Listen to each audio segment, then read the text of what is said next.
The rain hammered against the windows of Café Luna like angry fists, and Maria Santos watched the last customer hurry out into the storm, collar turned up against the relentless downpour.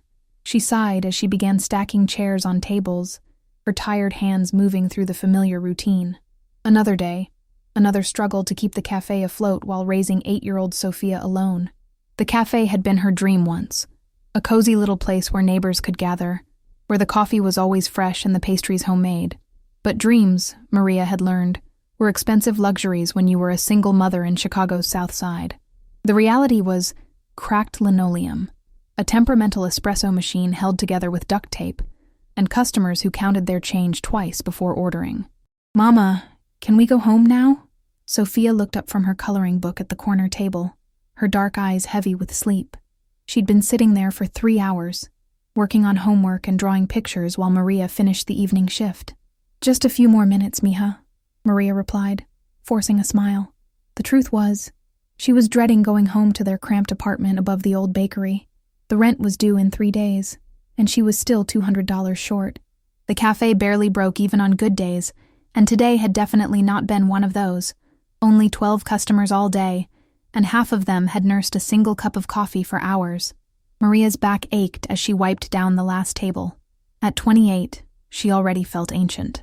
The stress of the past 3 years since Sofia's father had walked out had aged her in ways she was only beginning to understand. There were lines around her eyes now, gray threads in her dark hair that she couldn't afford to color, and a permanent worry line between her eyebrows.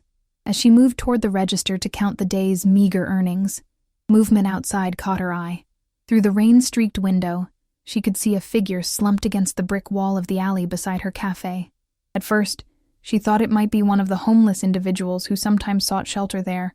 It wouldn't be the first time she'd found someone huddled against her building, but as lightning illuminated the scene, she gasped.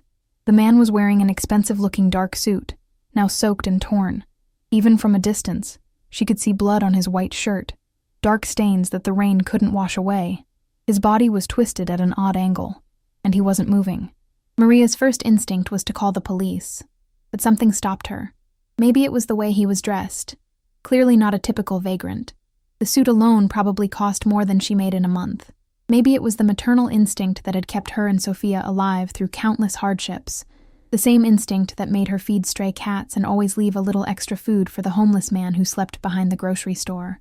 Or maybe it was simply because she knew what it felt like to be alone and vulnerable, to have nowhere else to turn. "Sofia, stay right here and don't move," she instructed, grabbing her coat from the hook by the door. "I mean it. Don't leave this table." Sofia nodded solemnly. She was used to her mother's protective nature, and something in Maria's tone told her this was serious. The rain hit Maria like a wall as she stepped outside. The alley smelled of garbage and wet concrete, but underneath it was something else, the metallic scent of blood. The man was unconscious, his dark hair plastered to his forehead. He was younger than she'd initially thought, maybe mid-30s, with strong features and olive skin that suggested Mediterranean heritage. Up close, she could see the full extent of his injuries. The blood seemed to be coming from a gash on his forehead and what looked like a bullet graze on his shoulder. His expensive shirt was torn and dirty, and there were scrapes on his knuckles that suggested he'd been in a fight. "Hey," she said softly, kneeling beside him despite the puddle soaking through her jeans. "Can you hear me?" His eyes fluttered open, the most intense green eyes she'd ever seen. Even injured and disoriented, there was something commanding about his presence, something that made her pulse quicken with a mixture of fear and fascination. "Help," he whispered in accented English, his voice rough with pain. Maria looked around the empty alley, then back at the stranger. Every rational part of her mind screamed that this was dangerous, that she should call 911 and let someone else handle it. But there was something in his eyes, not just pain, but a kind of desperate hope that she couldn't ignore. She made a decision that would change everything. "Can you walk? My apartment is just upstairs." With considerable effort and a lot of wincing, she managed to help him to his feet. He was much taller than her 5'4" frame, at least 6'2", and she could feel the solid muscle beneath his wet clothes. Whatever this man did for a living, it wasn't sitting behind a desk all day.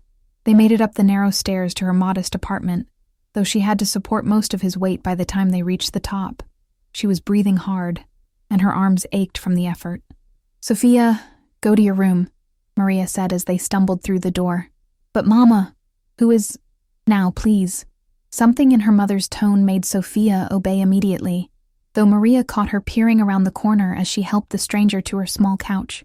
In the better light of her living room, Maria could see he was even more handsome than she'd realized, but also more dangerous looking. There was a hardness in his eyes, even in his weakened state, and several old scars on his visible skin that spoke of a violent life. His clothes, despite being torn and bloody, were clearly expensive, the kind of quality she'd only seen in magazines. "I need to clean these wounds," she said, fetching her first aid kit from the bathroom. It was a well-stocked kit, a necessity when you had an active 8-year-old and couldn't afford frequent doctor visits. "What's your name?" He hesitated, studying her face as if trying to decide how much to trust her.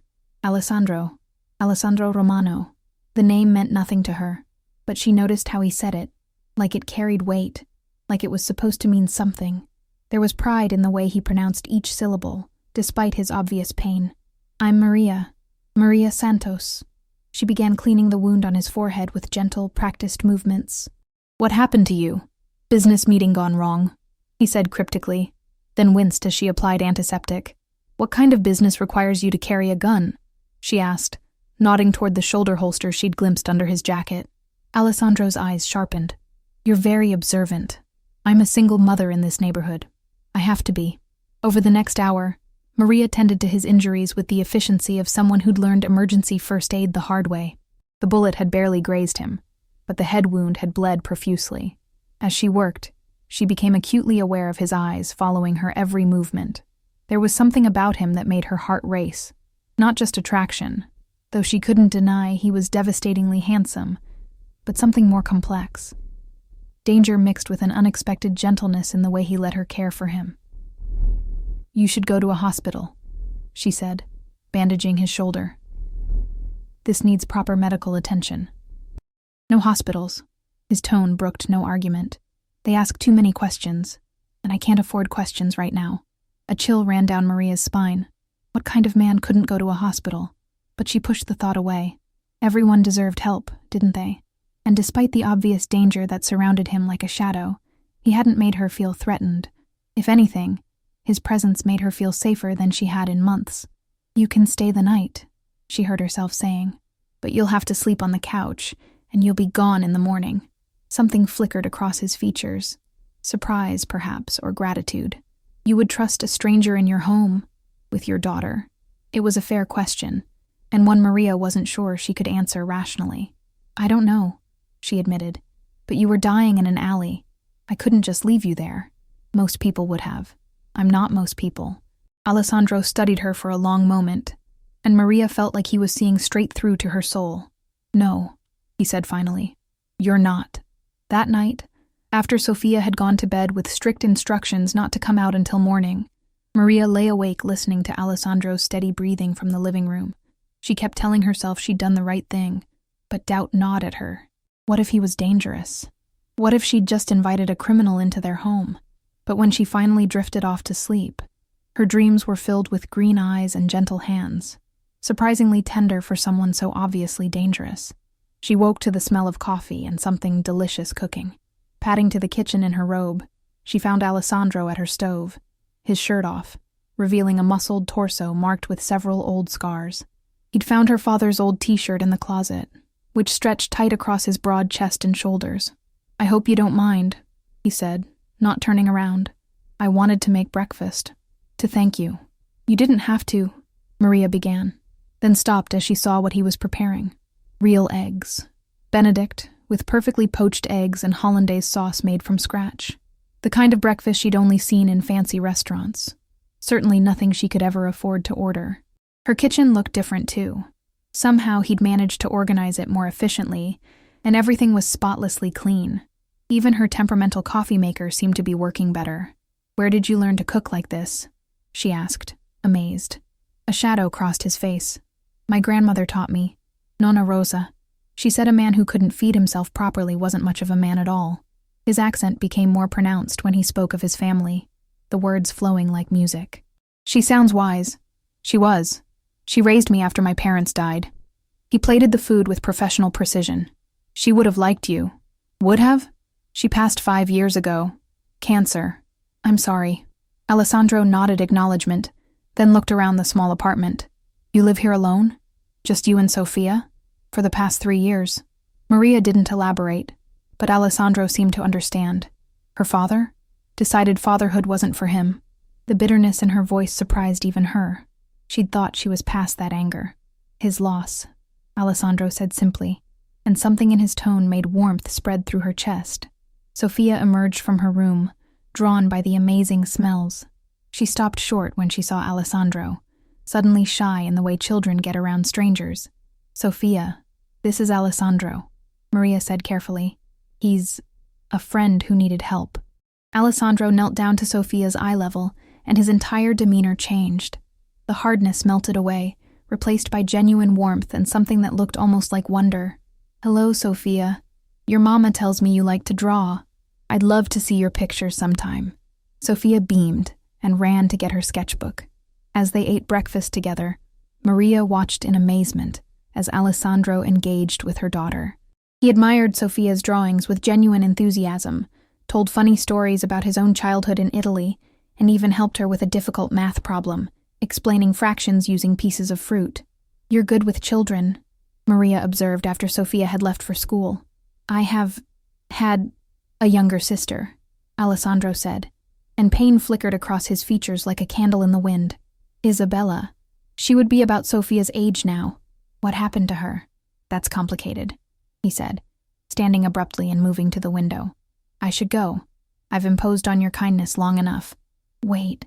Maria caught his arm, feeling the warmth of his skin through the thin t-shirt. You're still hurt. And honestly, it was nice having someone else here this morning. Sophia lit up around you. Their eyes met and held. Maria felt that electric pull again. Stronger this time, like a current running between them. You don't know anything about me, Alessandro said softly. What I am, what I've done. So tell me. He was quiet for a long moment, then sat back down heavily. I'm from Palermo originally. I came to America 15 years ago for business opportunities. What kind of business? Another pause. Import, export. My family has been in international trade for generations. Something in the way he said family made Maria's stomach tighten, but she pushed the feeling aside. Do you have somewhere to go? She asked. I'll figure something out. I always do. You could stay another day, until you're feeling stronger. The look he gave her was unreadable. Why would you do that? Because you make me feel alive for the first time in years, she thought. Because Sophia smiled more at breakfast than she has in months. Because despite every warning bell in my head, I don't want you to leave. Because when you look at me, I feel like I'm worth looking at. Because it's the right thing to do, she said instead. 1 day became 3. Alessandro insisted on helping around the cafe, despite Maria's protests that he should rest. He had a natural charm with customers, and seemed to know exactly how to improve everything. The coffee was richer, the service smoother, and somehow the ancient espresso machine stopped making that horrible grinding noise. More importantly, he was wonderful with Sophia. He helped her with homework, taught her card tricks that made her giggle with delight, and listened to her chatter about school with genuine interest. Maria hadn't realized how much her daughter had missed having a father figure until she watched them together, Sophia's face glowing with happiness as Alessandro patiently helped her with a science project. You're different when you're with her, Maria observed one evening as they watched Sophia practice a magic trick Alessandro had taught her. Different how? Softer, like you're remembering who you used to be. Alessandro's expression grew distant. I was never innocent like her. My childhood, it was complicated. All childhoods are complicated in some way. Not like mine. He was quiet for a moment. Then, my father was traditional. He believed in old ways, old loyalties. I learned early that the world was divided into 2 kinds of people, family and everyone else. And which am I? The question hung between them like a bridge neither was sure they should cross. That, Alessandro said softly, is what scares me. On the 4th evening, as they sat on the couch after Sophia had gone to bed, Alessandro reached for Maria's hand.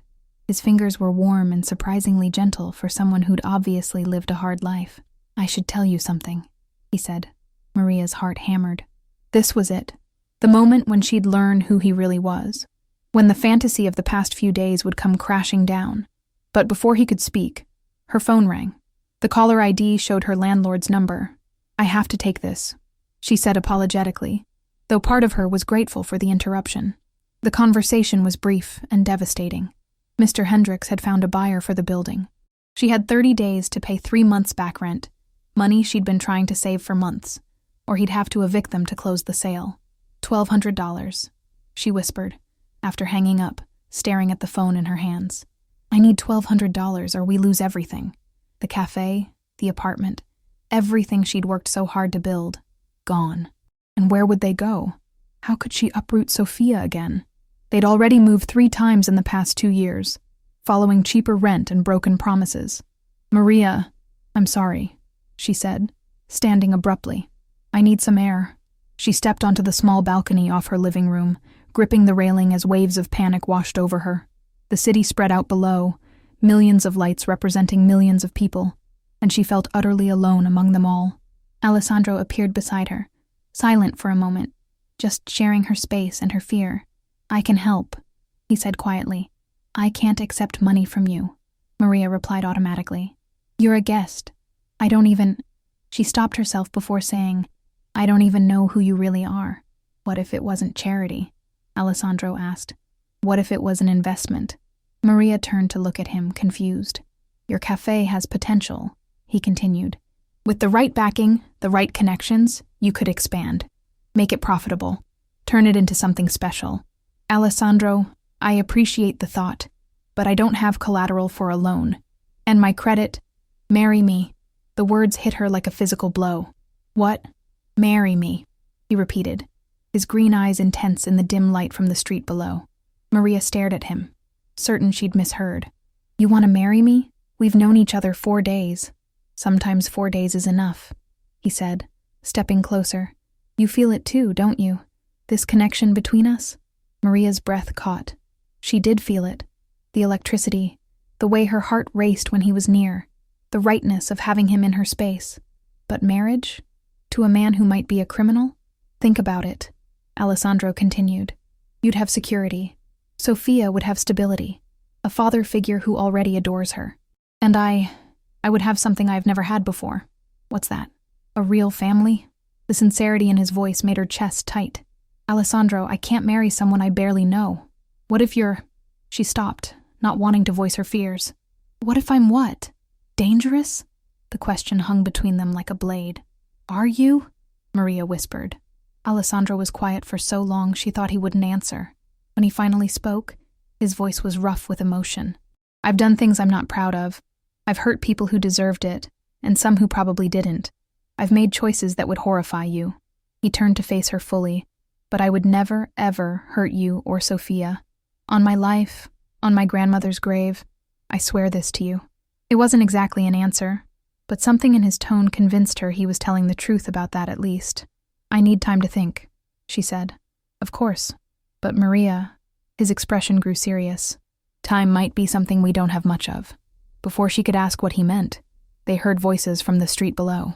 Alessandro tensed immediately, his entire posture changing from relaxed to alert in an instant. "Get away from the window," he said urgently. "What? Now?" The command in his voice brooked no argument.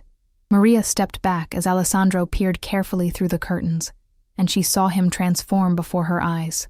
Gone was the gentle man who'd made breakfast and helped Sophia with her homework. In his place was someone harder, more dangerous. "Shit," he muttered under his breath. "What's wrong?"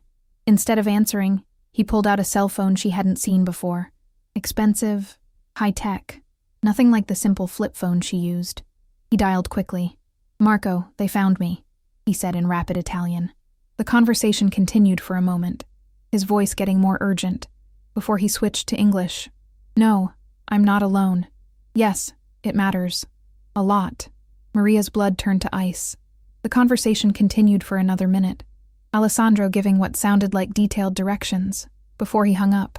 "Pack a bag for you and Sophia," he said, already moving toward the kitchen. "Now. Only what you absolutely need. I'm not going anywhere until you tell me what's happening." Alessandro ran his hands through his hair, looking more rattled than she'd ever seen him. For a moment, the mask slipped completely, and she saw fear in his eyes. "My name is Alessandro Romano," he said. "My family, we're what you might call traditional Italian businessmen." The euphemism hung heavy in the air. Maria felt the world tilt. "You're mafia," she breathed. "I prefer family business," Alessandro said grimly. "But yes, and right now, there are men downstairs who want to kill me. If they find out about you and Sophia," he didn't need to finish.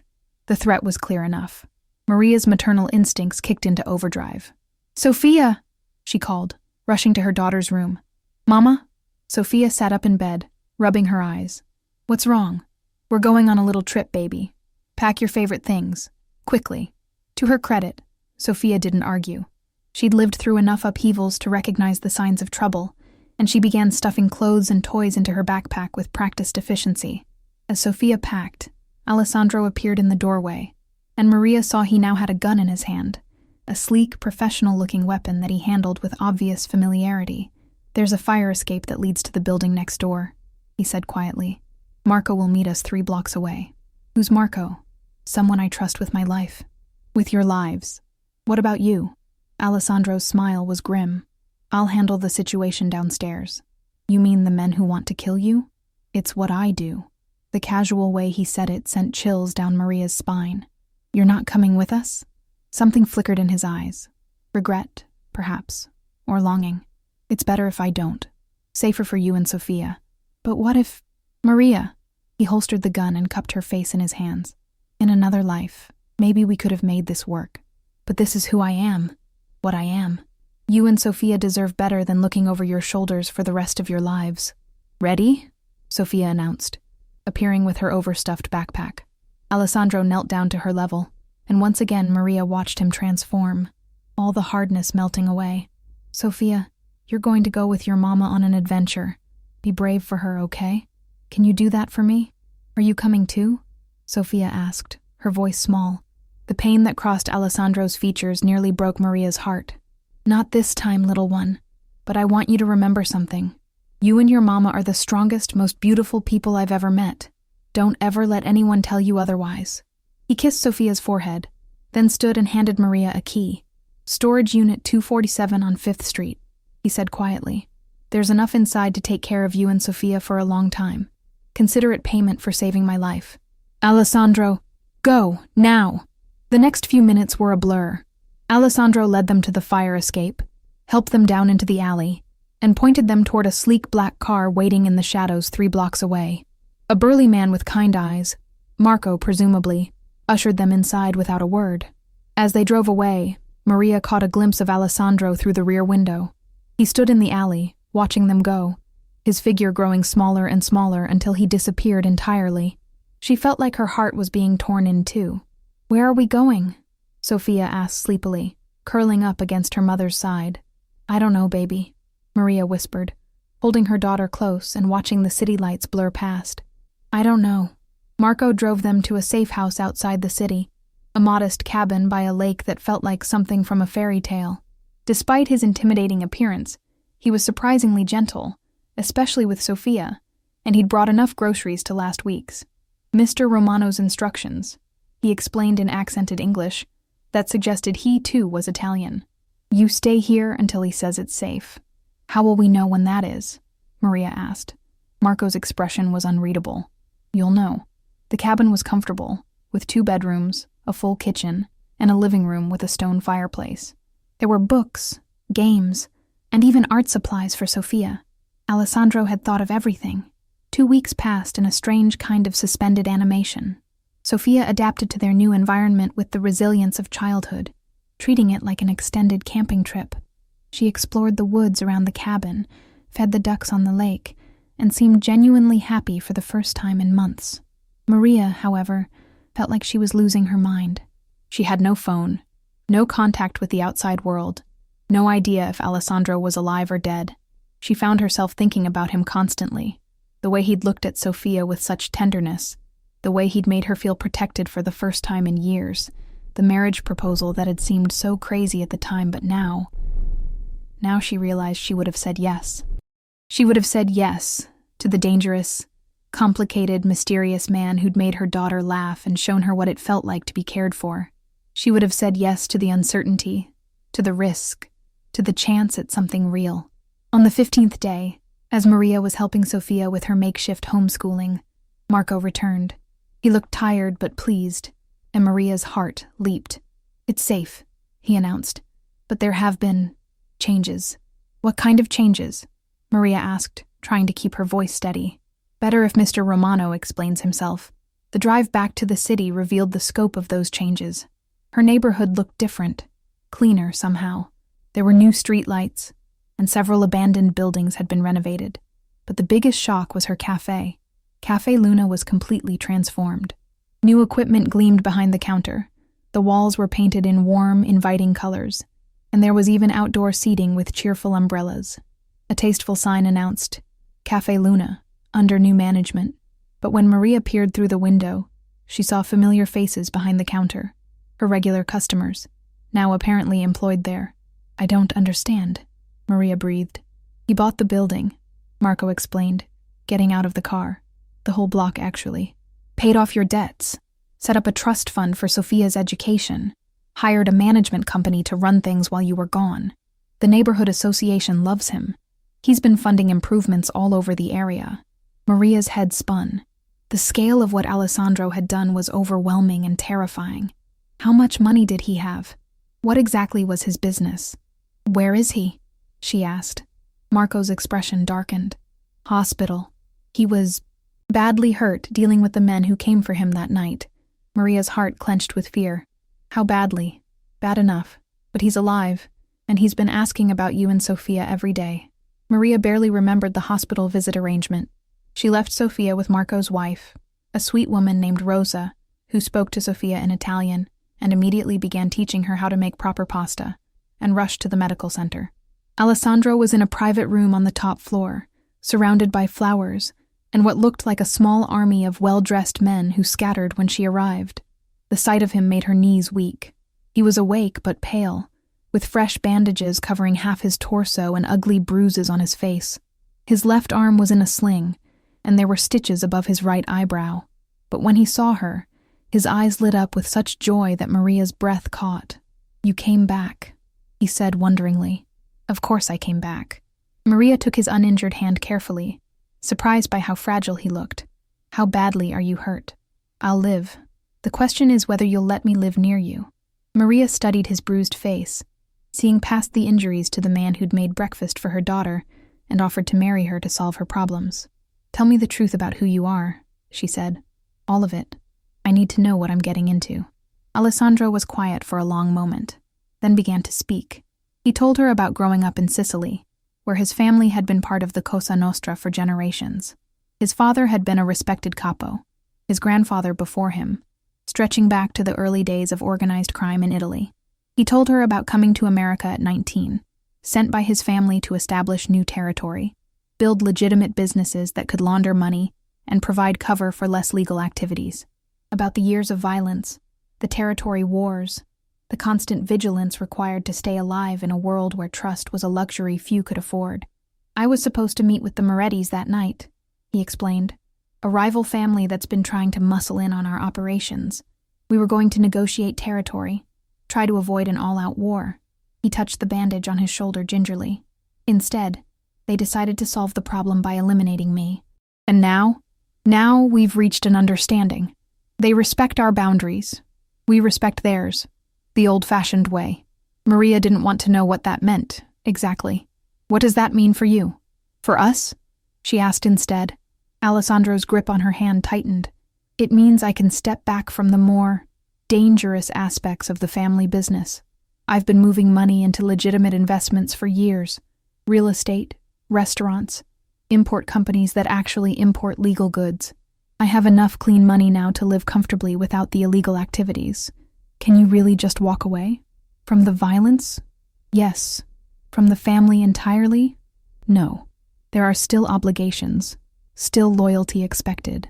But I can delegate the dangerous work to others." Alessandro's voice grew softer. "I'm tired, Maria. Tired of looking over my shoulder. Tired of hurting people. Tired of being alone." His green eyes met hers. "You and Sophia showed me what I was missing. What I'd been missing my whole life. Alessandro, I know it's a lot to ask, I know my past will always be part of who I am, but I want to try. I want to be the man you and Sophia deserve, even if I'm not sure I know how." Maria looked at this man who had turned her life upside down in the span of a month. He was dangerous, complicated, and came with more baggage than she'd ever imagined possible. He was also kind, gentle with Sophia, and had literally rebuilt her life from the ground up, not just financially, but in ways that mattered. "You bought me a cafe," Maria said, laughing despite her tears. "You needed security. I needed a reason to stay legitimate.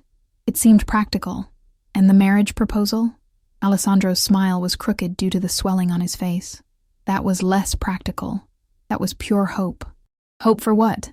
For a life that meant something more than just surviving to the next day, for someone to come home to, for the chance to be a father to Sophia, if she'll have me. His voice cracked slightly. "For you to love me despite knowing who I am." Maria felt tears prick her eyes. "Alessandro, I know it's not fair to ask. I know you deserve better than a reformed criminal who might always have enemies. But I love you, Maria. I love your strength, your kindness, the way you see the good in people even when they can't see it themselves. I love how you make me want to be better." "Ask me again," she whispered. Alessandro's eyes widened. "Maria, ask me again." He struggled to sit up straighter, wincing with the effort.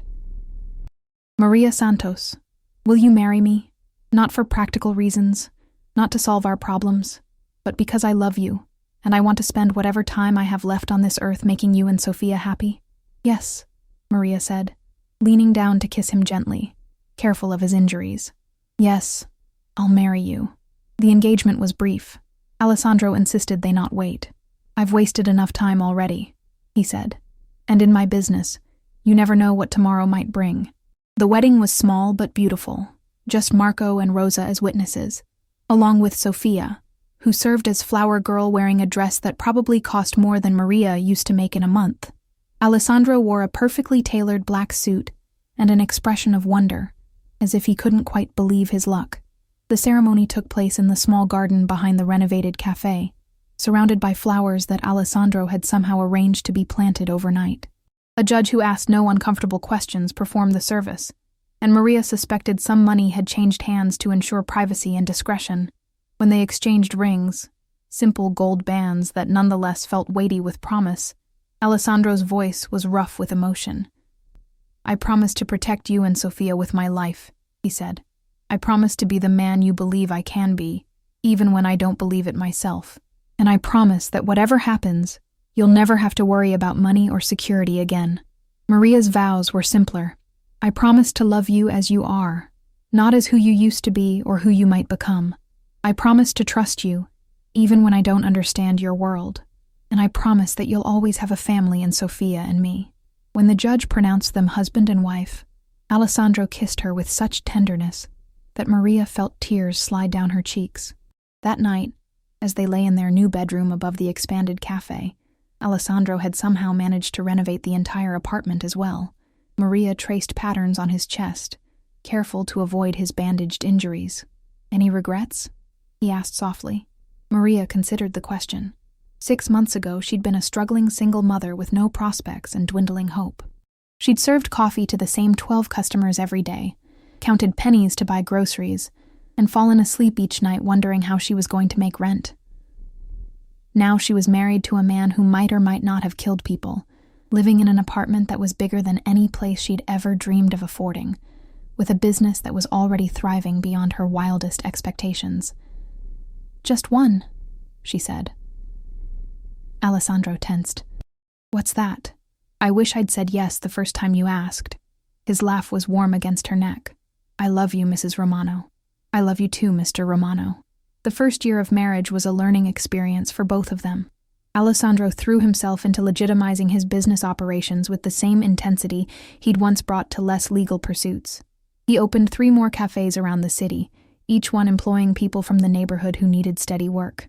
He started a small foundation that provided scholarships for single mothers to attend culinary school.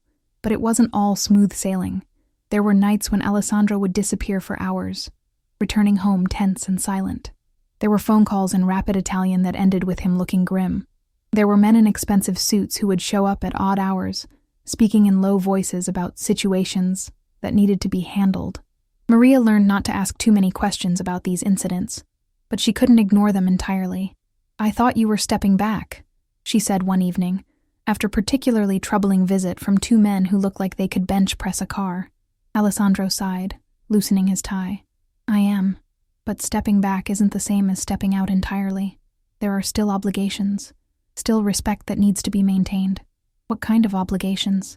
He was quiet for a long moment. "The Morettis are testing boundaries again. Nothing serious yet, but enough to require attention." "Attention meaning?" "Meaning I remind them why it's better to respect our agreement than to break it." The casual way he said it sent familiar chills down Maria's spine, but she was beginning to understand that this was simply part of who Alessandro was. He could be tender and gentle with Sofia, passionate and loving with her, but there was always that core of steel underneath. Sofia, meanwhile, was blossoming.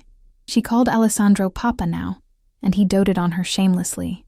He helped with homework, taught her Italian phrases, and spent hours listening to her practice violin, an instrument he'd insisted she learn. "Why violin?" Maria had asked. "Because music teaches discipline and beauty," Alessandro had replied, "and because my sister played violin." It was one of the few times he'd mentioned Isabella without pain flickering across his features. One evening, about 18 months after their wedding, Maria was closing the original cafe when she overheard a conversation that changed everything. Two of Alessandro's men, she'd learned to recognize them by their expensive suits and the way they carried themselves, were sitting in the corner booth, speaking in low voices. They didn't realize she spoke enough Italian to understand them. "The Morettis are planning something bigger," one was saying. "Word is they're bringing in soldiers from New York." "Don Romano won't stand for that," the other replied. "He's been trying to keep things quiet for his wife, but there are limits." Maria's blood turned to ice. Don Romano. She'd heard the title whispered before, but hadn't fully understood its significance. Alessandro wasn't just connected to the mafia. He was a leader, a boss. That night, she confronted him. "Don Romano?" she said as they prepared for bed. Alessandro went very still. "Where did you hear that?" "Your men were talking. In Italian. They think I don't understand." He sat heavily on the edge of their bed, suddenly looking older than his 38 years. "It's a title of respect," he said finally. "For mafia bosses. For family leaders." Maria felt like the ground was shifting beneath her feet. "How big is your family, Alessandro?" Another long pause. "Big enough. How many people work for you?" "Directly? About 50? Indirectly?" He shrugged. "More." The scope of it hit her like a physical blow. She'd known he was connected, but she'd somehow convinced herself he was a minor player, someone on the periphery. The reality was much more significant. "And the Morettis are a problem that's been brewing for 2 years. They want territory that's been ours for decades. They think because I've been keeping a low profile, because I've been trying to build something legitimate, that I've gone soft." "Have you?" Alessandro's smile was sharp and dangerous, reminding her suddenly of the man she'd found bleeding in the alley. "No, amore. I've just been more selective about when and how I use violence. But that doesn't mean I've forgotten how." The next few weeks were tense. Alessandro was gone more often, and when he was home there was a hardness around his eyes that reminded Maria of their first meeting. Sofia noticed too, asking why Papa seemed sad. "He's just worried about work, baby," Maria told her, hoping it was true. The situation came to a head 3 weeks later. Maria was at home with Sofia when Marco burst through their door, his usual calm completely shattered. "Mrs. Romano, you need to come now," he said urgently. "It's Don Romano. He's been shot." The world tilted. Maria heard Sofia scream, felt her own knees give out, but somehow Marco was there, catching her, supporting her. "Is he?" She couldn't finish the question. "He's alive. But it's bad. Rosa is coming to stay with Sofia." The hospital was a blur of white corridors and antiseptic smells. Alessandro was in surgery for 6 hours while Maria paced the waiting room, surrounded by grim-faced men in suits. She'd never felt more out of place in her life, but they treated her with obvious respect and deference. "Don Romano's wife," she heard them murmur. "La donna del capo." When the surgeon finally emerged, his expression was cautiously optimistic. "He'll live," he said. But it was close. Another few inches to the left and we wouldn't be having this conversation. Maria nearly collapsed with relief. Alessandro was unconscious for 2 days. When he finally woke up, the first thing he saw was Maria asleep in the chair beside his bed, her hand clutching his. "Maria," he whispered. Her eyes flew open immediately. "You're awake. How do you feel?" "Like I've been shot," he said wryly, then grew serious. "Are you all right, Sophia?" "We're fine. Scared out of our minds, but fine." Alessandro tried to sit up and winced. "The Morettis are no longer a problem," said a new voice from the doorway. Maria turned to see a distinguished older man in an impeccable suit. He had Alessandro's eyes, she realized. "Maria, this is my uncle, Don Salvatore Romano," Alessandro said carefully. "Zio, this is my wife." The older man studied Maria with sharp eyes, then smiled, a genuine expression that transformed his severe features. "So you're the woman who tamed our Alessandro," he said in lightly accented English. "I can see why. You have strength in your face." "Zio handled the situation while I was indisposed," Alessandro explained. Maria didn't want to know what handling the situation had entailed, but she suspected the Moretti's problems with territory were now permanently resolved. "This cannot happen again," Salvatore said seriously. "Alessandro, you have responsibilities now. A wife, a daughter. You cannot continue to take these risks." "I know," Alessandro replied. "So it's time for you to step back completely. Let younger men handle the dangerous work." Alessandro nodded slowly. "And in exchange?" "In exchange, you run the legitimate businesses. All of them. Restaurants, real estate, the import companies. Clean money, clean operations. You keep the respect, the title, but you leave the violence to others." It was, Maria realized, exactly what Alessandro had been working toward all along. Recovery was slow. Alessandro was home for 6 weeks, during which time he threw himself into the legitimate businesses with renewed energy. The cafe empire expanded to 8 locations. He bought a small chain of Italian restaurants and transformed them into neighborhood gathering places. He started investing in real estate development projects that revitalized entire blocks. But more importantly, he was present in a way he'd never been before. He attended Sophia's violin recitals, helped with her science fair projects, and took long walks with Maria in the evenings, talking about everything and nothing. "Do you miss it?" Maria asked one night as they sat on their balcony, watching the city lights twinkle below. "Miss what?" "The excitement, the danger, the power." Alessandro considered the question seriously. "Sometimes," he admitted. "There was a simplicity to it. Problems had solutions. Enemies were dealt with. Everything was black and white. And now? Now everything is complicated, but complicated in the best possible way." He took her hand. "I'd rather have complicated with you than simple without you." Sophia turned 10 that year, and Alessandro threw her a party that became legendary in their neighborhood. He rented out the entire community center, hired a real magician, and somehow arranged for a petting zoo to be set up in the parking lot. Half the families in a 6-block radius were invited, and Sophia glowed with happiness as she showed off her papa to her friends. "She's never had a birthday party like this," Maria told Alessandro as they watched Sophia pet a baby goat. "She'll never not have one again," Alessandro replied firmly. That night, as they tucked Sophia into bed, she hugged Alessandro extra tight. "Papa, will you always be here?" she asked. "Always, piccola mia, I promise." After Sophia fell asleep, Maria found Alessandro sitting on their balcony, staring out at the city. "What are you thinking about?" she asked. "Isabella," he said quietly. She would be 13 now, just 3 years older than Sophia. It was the first time he'd volunteered information about his sister since their wedding day. "What happened to her?" Maria asked gently. Alessandro was quiet for so long she thought he wouldn't answer. When he finally spoke, his voice was rough with old pain.